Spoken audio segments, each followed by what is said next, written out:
अस्सलाम वालेकुम नाजरीन कराम, यास्मीन आफ्ताब अली, प्रोग्राम यास्मीन आफ्ताब अली के साथ। आज के प्रोग्राम में हम बात करेंगे सवात में होने वाले साने में सुसाइड बॉम्बिंग अटैक पे, जिसमें 14 सिक्योरिटी लोग थे, एहलकार, उन्होंने जाम शहादत नोश की। पाकिस्तान ने इसका मुर्द जिम्मेदार इंडिया को ठहराया है और किस तरह से इंडिया का ताल्लुकात अफ़गानिस्तान से ओवर टाइम बेहतर हुए और तालिबान की हुकूमत से बहुत अच्छी हैं, और इसको किस तरह इंडिया ने एक सुनहरी मौका तस्वर किया, उसका थोड़ा सा बैकग्राउंड भी देखेंगे। और फिर हम BLA से इंडिया की कड़ियाँ जोड़ते हुए अपने कंक्लूजन की तरफ जाएंगे। इससे पहले कि हम अपना प्रोग्राम शुरू करें, नाज़रीन कराम, आपसे गुजारिश है चैनल यास्मीन आफ्ताब अली को सब्सक्राइब करें। प्रोग्राम पसंद आए तो लाइक करें, शेयर करें, कमेंट बॉक्स में कमेंट देना ना भूलें। नाज़रीन कराम, 13 सिक्योरिटी अरकान शहीद हुए, इसमें सिविलियन अमवात भी हुई। ये सानेहा मीर अली तहसील के खाड़ी खेल में पेश आया और ISI के मुताबिक जो गाड़ी थी सुसाइड बॉम्बर की, वो एक कॉन्वॉय की तरफ जा रही थी, तो जो सामने वाली गाड़ी थी उसने जाके उसको हिट कर दिया ताकि पीछे के लोग महफूज रहें, और वो सुसाइड बॉम्बर और वो गाड़ी जो हमारी थी दैट ब्लू अप टुगेदर। एक सीनियर सिक्योरिटी ऑफिशियल का कहना है कि वहाँ इन हमलों पर ज़्यादातर जो है, चूँकि अफ़गानी बहुत ज़्यादा इन्फिल्ट्रेट कर गए हैं KP में, और फिर इमरान खान साहब की पॉलिसी भी हमें याद है कि उन्होंने काफ़ी तालिबान को लाके बसाया था वहाँ पे। वो औरों को भी बसाना चाहते थे, मगर बाकी प्रोविंसेस ने अपने हिस्से के पैसे इस काम के लिए KP के प्रोविंस के हक़ में डालने से इनकार कर दिया था।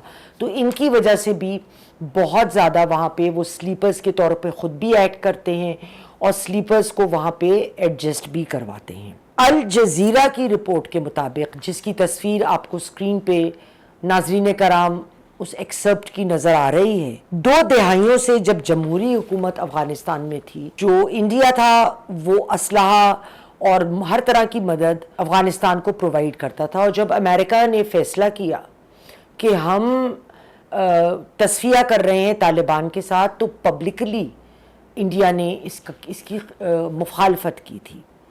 अब दिल्ली और तालिबान को उन्होंने अपने साथ दिल्ली ने एंगेज किया।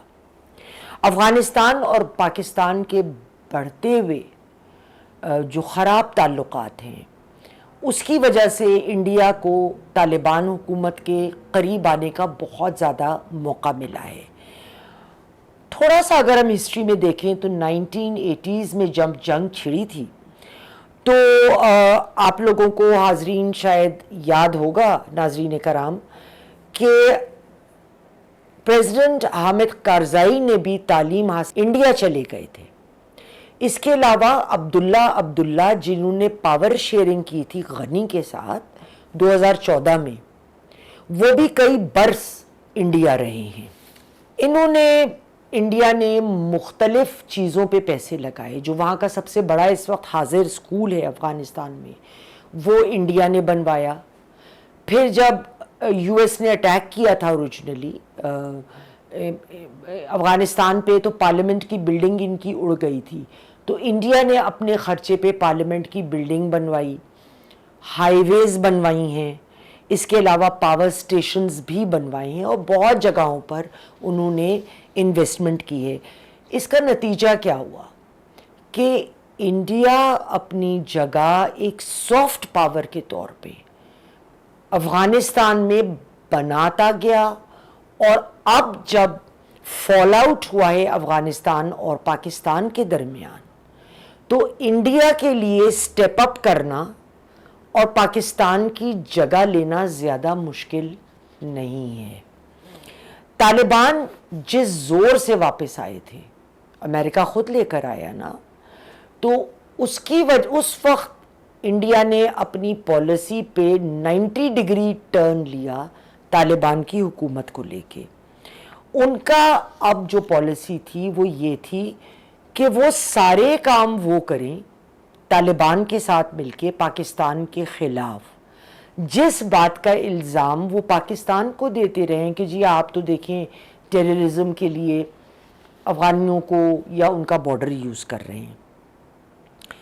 پاکستان اکثر افغانستان کو الزام دیتا رہا ہے کہ وہ مسلح افراد کو پاکستان میں افغانستان اور پاکستان کے بارڈر کو استعمال کرنے کی افغانستان کی موجودہ طالبان حکومت باقاعدہ اجازت دیتی ہے اور کوئی روک تھام اس پر نہیں ہے.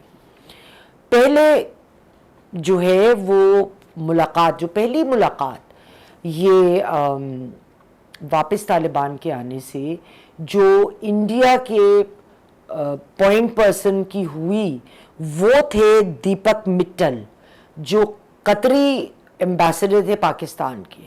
وہ دوحہ میں ملے شیر محمد عباس کو جو طالبان کے لیڈر مانے جاتے ہیں. اس کے بعد جون 2022 میں آئی ہے.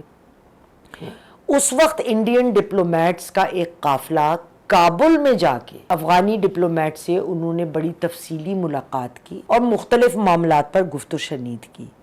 اچھا، اس بات کا ثبوت تو بدرجۂ اتم موجود ہے کہ انڈیا فنڈز دیتا ہے افغانستان میں.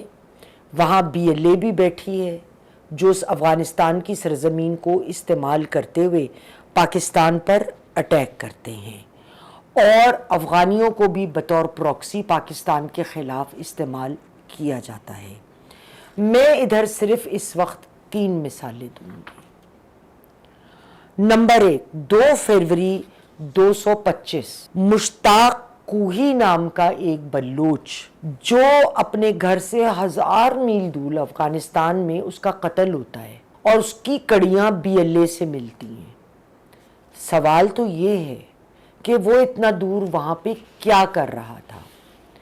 اس کے بعد 25 دسمبر 2018 قندھار کے ایک سیوسائیڈ بومبنگ میں بی ایل اے کے ایک نمایاں لیڈر اسلم بلوچ، جن کی تصویر آپ کو سکرین پہ نظر آ رہی ہے، وہ اور ان کے ساتھ 6 لیڈران بی ایل اے کے اڑا دیے گئے تھے. یہ اس بات کی تصدیق ہے اور اس کی بے حساب شواہد موجود ہیں.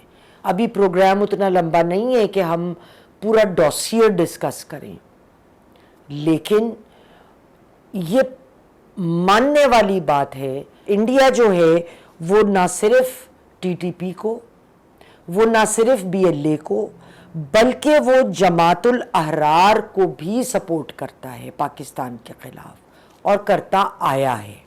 کلبھشن جادیو کا تو سب کو ہی پتا ہے کہ جو انہوں نے سٹیٹمنٹ دیا تھا اس میں انہوں نے کہا کہ میں سپائی کے طور پہ انڈیا کا پاکستان میں کام کر رہا تھا کہ یہاں پر جو بھی انفارمیشن ہے وہ میں انہیں ٹرانسفر کروں. اب 15 نومبر 2020 کو ناظرین کرام، اگر آپ کو یاد ہو، شاہ محمود قریشی صاحب نے ایک ڈوسیئر پبلک کر دیا تھا. اس ڈوسیئر میں نان کانٹیسٹیبل پروف تھا کہ انڈیا ان تینوں اداروں کو، یہ ملیٹنٹ آرگنائزیشنز کو جس کا میں نے ذکر کیا، اس کو فنڈنگ کرتا ہے اور پاکستان کے خلاف استعمال کرتا ہے. اس وقت ناظرین کرام صورت حالات یہ ہے کہ انڈیا اور افغانستان اس مقولے پہ عمل کر رہا ہے کہ دوست کا دشمن دوست. دونوں اس وقت انڈیا پاکستان کے دشمن ہیں، لیکن دونوں کا ہدف پاکستان ہے.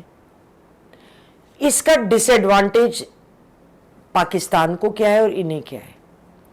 ایک تو 2 بارڈرز آپ کے نیبرز آپ کے خلاف گٹھ جوڑ کر کے آپ کے پیچھے آئے، لیکن دوسرا جو نقصان ہے کہ اس سے ریجن میں انسٹیبلٹی بڑھے گی کہ وہ اپنی پارٹنرشپ ایک پروڈکٹیو لیول پر براڈ بیس جو رکھ سکتے تھے، ٹریڈنگ کو لے کر، ڈیولپمنٹس کو لے کر، ایکسچینج آف اسٹوڈنٹس کو لے کے ہزاروں ہوتی ہیں باتیں، اس سب کو اگنور کر کے وہ صرف ایک پروجیکٹ پہ کام کر رہے ہیں، پاکستان کو نقصان پہنچانا اور کمزور کرنا. ناظرین کرام، آج تک کے لیے اتنا ہی، انشاءاللہ پھر ملیں گے. خدا حافظ.